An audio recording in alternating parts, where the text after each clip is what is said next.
Welcome to Confessions of a Parent Coach. I'm Coach, mother of four, and potty talker, Ann Kaplan. This is the podcast where I confess something from my own parenting and coaching life, teach a lesson around it, and answer your questions. Even we parenting experts are far from perfect, and the real magic happens when we get down with all that imperfection. We get into the gritty side of parenting here, so earbud up and dive in. Hey, everybody. Welcome into another episode of the podcast. Really excited to be with you today to talk about teenagers. Who has a teenager? And by the way, two caveats to this episode. If your child is not a teenager, every single principle I'm about to talk about still applies to your kid. If your kiddo is like a preteen, like maybe 9 or above, you're going to feel like I'm talking about your kid, even though I keep saying teenagers. Because I actually, at least in my experience up until now, I can tell you that I find the typical quote unquote teenage behavior to actually be much more descriptive of the ages between like 9 and 16, 15 and a half ish. And if you play your cards right and things are going okay with your kiddo, usually around age 16, things start to even out. That is not true with all kids. It is not true with all families. So please do not hold me to that. But that's just been my, that's more of an anecdotal offering to you for today. But so if you've got a tweenager, this is going to sound really like, I think you're talking about my kid, even though I keep saying that I'm talking about teens. And if you have even like a toddler, actually, I would say especially a toddler. Have you ever heard that people call toddlerhood the first adolescence? There's a reason for that, a brain reason for that. So, but even if you have a toddler, a school-aged kid, whatever, these things are going to still apply. So don't skip this podcast just because your kid doesn't have the word teen in their age. So teenagers, fun times. I'm going to talk today about the big three things that we kind of screw up usually as parents with teenagers. And I'm going to talk about why those things are screw ups and what to do instead. So we're actually going to get down with the teenage brain a little bit today. It's going to be a little bit of a brainiac child development-y vibe. Don't worry, it's still going to be fun and irreverent, I promise. My confession today for you, it's Confessions of a Parent Coach. So, I got to get down with the confessional, right? I'm going to talk to you about how I handled my son's phone. Gosh, this must have been like 4 years ago at this point. He was a teenager. He was making really terrible choices in lots of different areas. And, he wasn't doing well with school. We found out that he was doing some stuff on his phone he shouldn't have been doing. He was smoking weed, just a lot of stuff that you don't want your kids to do. And I'm a parent coach, so I know what to do, right? I never screw up. This would be a very boring podcast if I never screwed up. All my confessions would be like, when you go into a job interview and they're like, tell us your least, your worst quality. And people are like, I'm just too dedicated. Or sometimes I can be like a workaholic or whatever. Those would be my confessions to you. Like, I'm just like too good at parenting. I'm so embarrassed to admit it. Well, that would be a really lame podcast. But luckily for you guys, I screw up every day, constantly, just like everybody else. I was just say I'm just a squirrel trying to get in this world, just like everybody else. So my confession about Elijah's phone. So he was messing up in all these different areas, just really struggling. And if you know our story with him, like eventually that struggle culminated in residential care and all that stuff. And he's doing amazing now. He's like such an incredible human. And not that he wasn't incredible before, but everybody else gets to experience his incredibleness now. And he's going to be going off to college in the fall, and everything's amazing with Elijah these days. But back then, not so much. And I thought that I had all the answers because I'm a parent coach. So watch me fix this problem right from the get-go, right? Ha ha ha. Famous last words. So what I did was I took Elijah's phone and I said, it looks like you're not making very good choices with your phone. Also, your phone is distracting you from doing what you need to do and taking care of your responsibilities at school. And you're also using your phone to get drugs. So you're not going to have your phone, and you can have your phone back. No, what did I say? I said you've lost your phone for a month.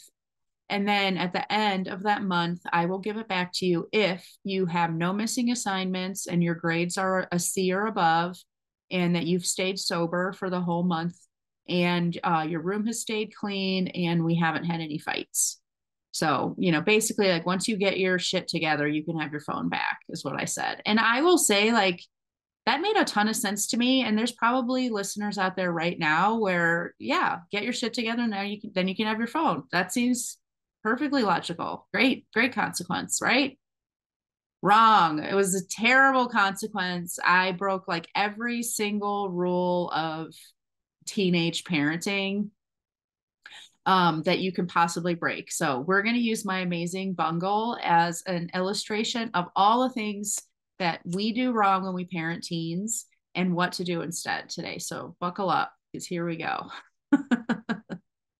So the first thing we need to do is talk about what teenage brain, and we do not need to go into like too much detail about this, but if you're interested in how teenage brains work, there's a really great book out there called Brainstorm by Daniel Siegel. He's kind of like the modern guru of child psychology and development, and he's a pretty rad dude. And one of the things I really loved about that book is it talks about this chapter of development in teenage brains in a way that is really not, it was new to me, because most of the time when we talk about the way that teenagers' brains work, we talk about it as like they're going through this like time that, things aren't really working right. Like this part of their brain turns off. They're not able to do this or that. They can't think about things that way. Like there's this like hard chapter that they're going through that where they're almost like handicapped. Daniel Siegel in Brainstorm talks about it in a totally different way, which is like this is a really extremely special, valuable, important time in kids' development that we shouldn't be begrudging them or trying to get through it as fast as we can or white knuckling it until it's all over. Like instead of looking at all of the lack of this chapter of our kids' lives, to really look at the amazing magic that's happening inside of them that can only happen when their brains work this way. So there's just a little side plug for Brainstorm. I promise I'm not getting any money for having recommended it, although that would be great. I could use it. So if Daniel Siegel listens to this podcast episode, you're welcome to send me some sponsorship money. But if you want to go further with it, read the book. Suffice it to say, what's most important to know about what's going on inside our teenagers' brains are two main things. Number one, these kids are the most impulsive and most selfish they will ever be in their lives. So the version of them that you see right now, it's not that that's not who they really are. Like their personality is who their personality is. Introverts are introverted. Creative kids are creative. Techie kids are techie, like all that stuff. And this is the most selfish and impulsive version of that person you'll probably ever see, assuming healthy psychology continues to unfold. So that's the first piece. Super impulsive, super selfish. When I say selfish, I don't mean it as a judgment. It's just they're focused on their experience. They don't have a ton of ability to experience or perceive the world around them, like things from the world around them's vantage point. They're really consumed with their experience. And then the second thing to know is that when kids do a cost plus analysis, it is a very weighted evaluation. So teenagers really put a ton more emphasis. They overemphasize the payoff or the advantage of doing something. And they really downplay the negative or risky side of it. So when we have conversations with our kids about doing drugs, for example, it's not that they don't understand the risks of doing drugs. Like it's not that they don't know about like how bad addiction could be or how easy it could become to become addicted to something. It's not for lack of information. It's just that when they're kind of like weighing yes or no, good or bad, the pros and cons, the pros are like weighted double and the cons are weighted half. So you got to think about that when we're having these conversations with our kids, because so many of us, and this kind of leads into one of these mistakes we make, we just think like, well, if we can just explain it, kids will see like, oh my gosh, it's not worth the risk to drive drunk, or it's not worth the risk to have unprotected sex. But we have a totally different pros and cons weighting system as adults than teenagers do. So if you think that explaining even more graphically or even more effectively the risks associated with some of these behaviors we don't want our kids to take, you think that is what is going to help your child make a better choice, you're barking up the wrong tree. The risk evaluation is not going to work. So now we know this. Okay, let's talk about these big mistakes. That was mistake number one, too much talking. We talk way too much. You have heard me say a million times, talking doesn't teach, verbal discipline is ineffective. Here's a stat you might not have heard before. People absorb 20% of what they are told and 80% of what they experience. So if you just do the simple math, if you're only using verbal discipline, if you're expecting your child's behavior to change solely by you talking, yelling, explaining, threatening, bribing, you have 4 times as much work ahead of you to hopefully get the outcome you want. And unfortunately, while you're doubling down those 4 times, you're also helping to deteriorate your relationship with your kiddo. So verbal discipline, don't do it. We're not going to do that anymore. And especially not with teenagers. Like I said, how many of us went to a DARE class in the morning and smoked a joint in the afternoon when we were kids? It's not that we're stupid. It's not that we weren't listening. It's not that we couldn't pass a test of what are all the risks of smoking marijuana. I could get an A+ on that test and then go out and roll that test up to a joint and smoke it in the back of the school.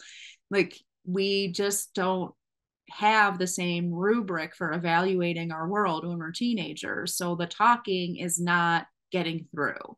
So on top of the fact that it's not experiential learning, so it's not super effective. That's true for any age child. On top of that, now I'm a teenager, so my way of evaluating my world, it just doesn't match the person who's talking to me. So for the person who's talking to me, it seems super clear. 2 + 2 = 4. From my perspective, it's like, well, that's debatable, So too much talking is the biggest mistake, one of the biggest mistakes we make as parenting teens. So now let's go back to remember my phone confession. You can have your phone back when you get your shit together.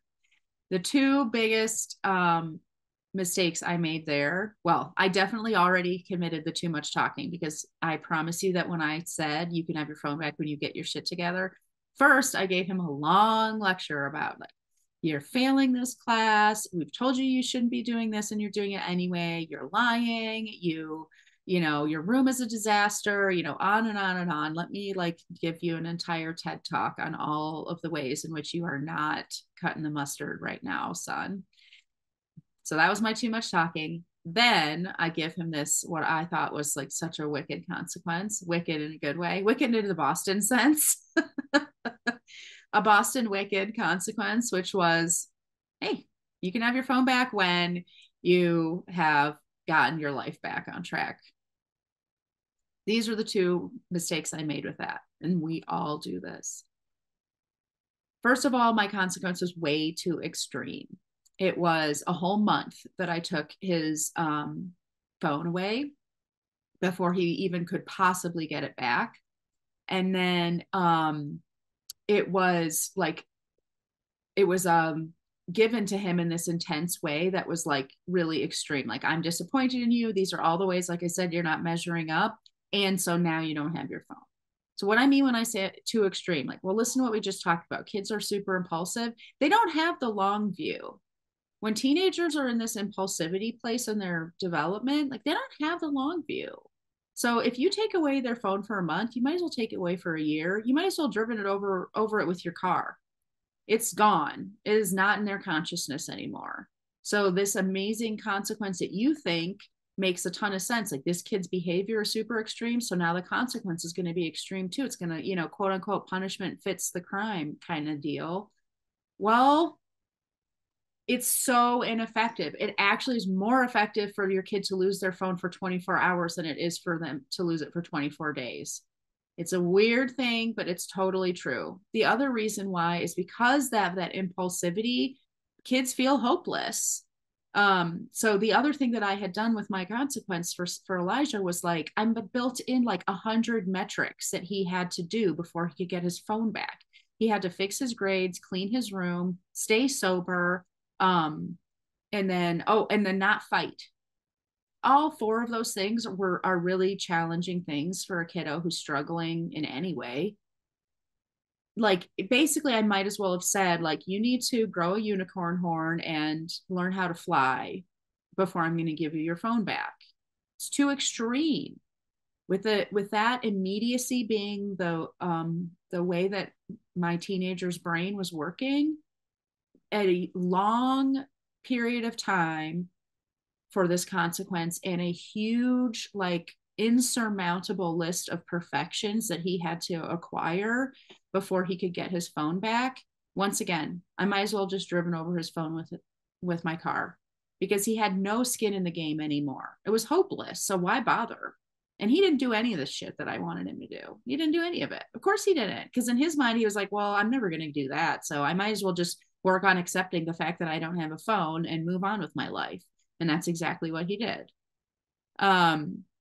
So we want to, instead of these long, extreme consequences with all of these like strings attached, instead, we really want to be giving easy wins with our consequences, something that's immediate, it's attainable, and this kid can get the experience of success, for lack of a better word. You want them to get this experience of like, oh, okay, when I make a smart decision, it works out well for me. The other thing that happens when we shorten the time span and make things a little bit more attainable, we are strengthening our relationship with our kids because our kid gets to go through the whole like made a mistake, experience the outcome of my mistake, and then experienced repair with this person that I'm in a relationship with. We want them to complete that cycle as many times as possible, all the time. Happens really easily when kids are little because oh, you spilled your milk, now you have to clean up your milk, now you get a hug from mommy. That all happened in like 5 minutes. So little kids are getting, if you're playing your cards right and you're parenting the way we talk about on this podcast, little kids are getting maybe like 20 touch points a day of mistake, outcome of my mistake, repair, mistake, outcome of my mistake, repair. And so the relationship is growing and solidifying and staying strong.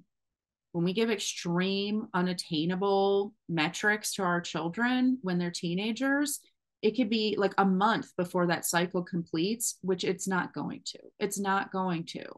So we really want to be giving that cycle, that lived experience of fallibility, not being a problem, easily rectified. I'm the master of my life. I get to decide and choose the direction I go in, and all of those amazing things that happen when we parent in this relationship and accountability based parenting style.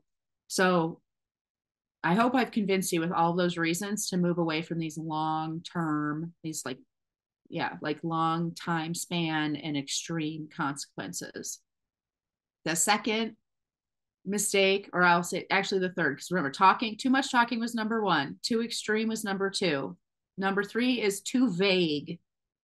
So in Elijah's case, I was being super vague. Let's just say that I had only chosen to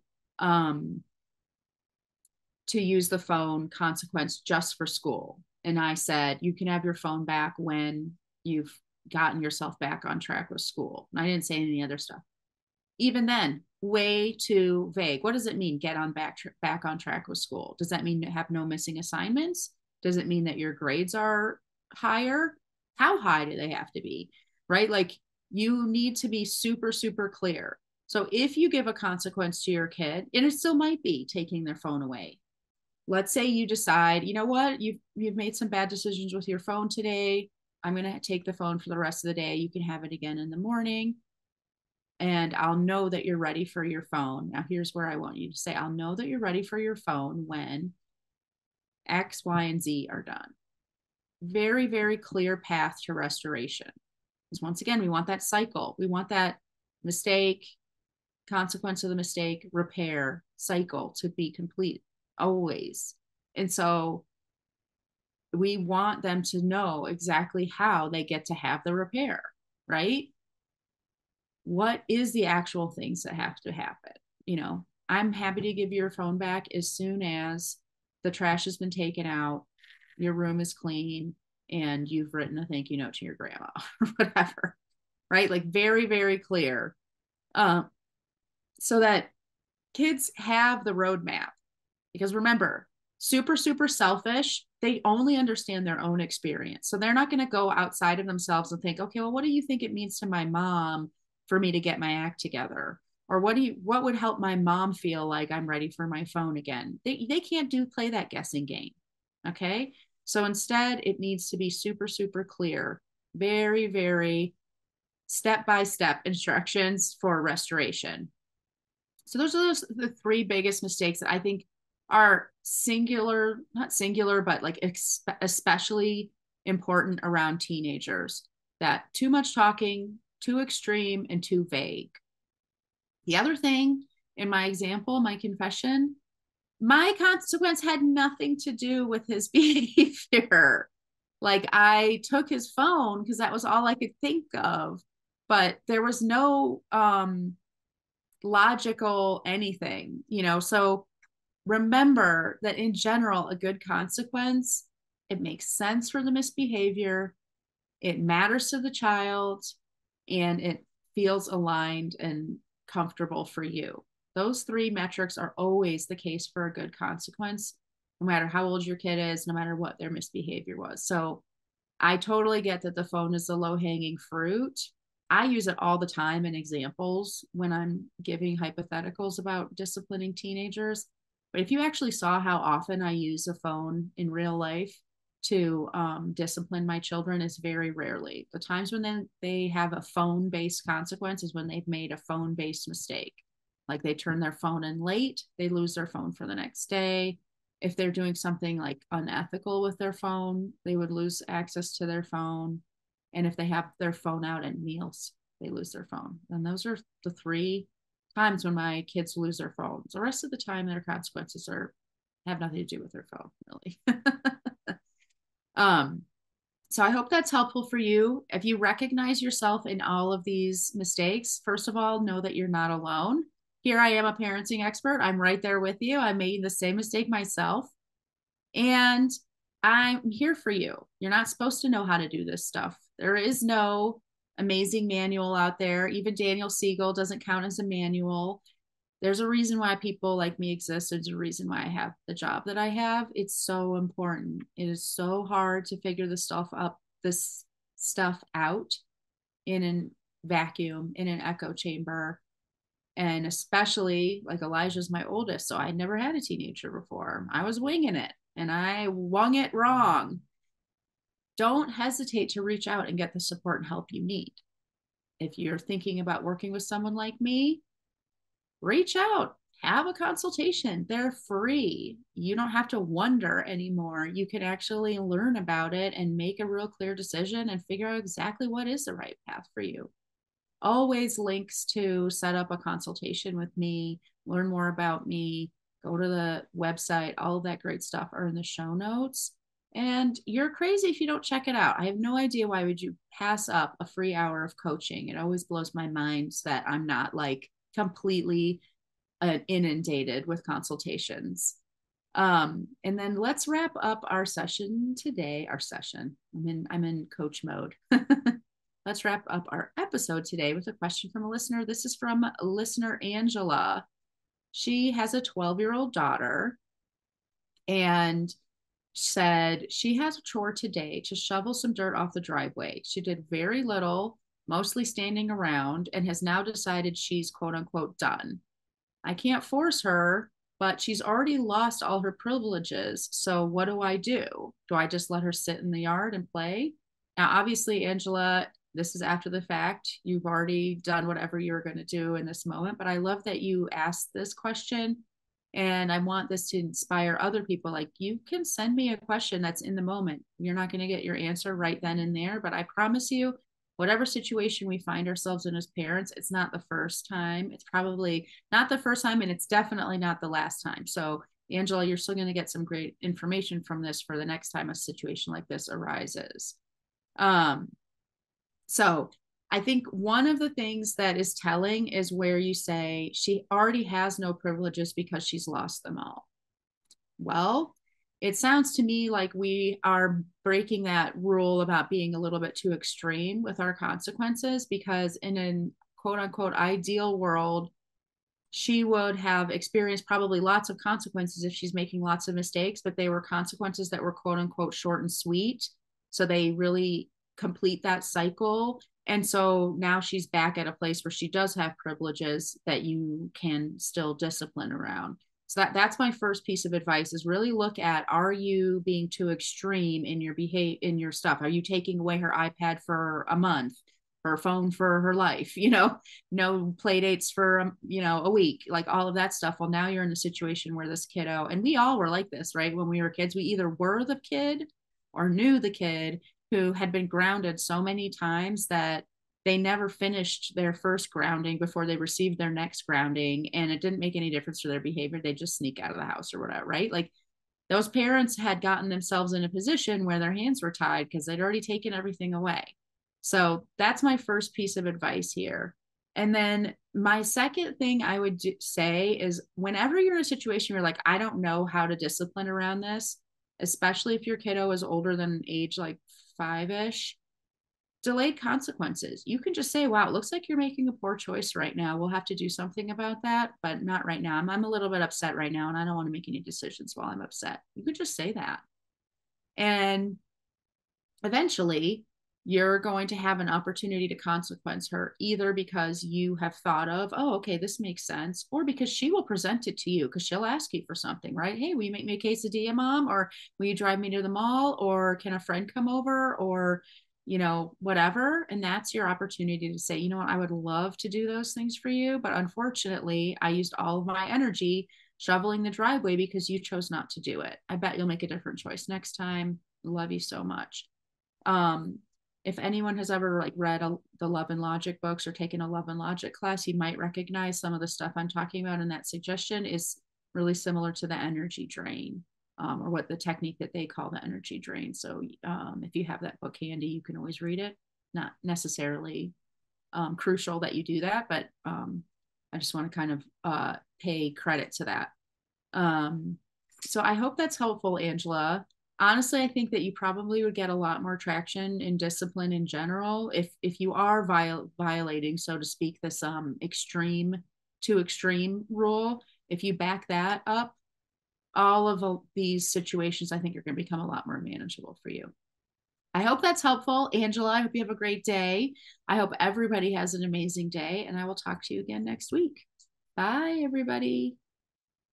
The episode is over, but there's more waiting for you. You can grab my free workbook, Getting Kids to Listen the First Time, that walks you through the fundamental principles I teach all of my clients and applies them to this very universal parenting challenge.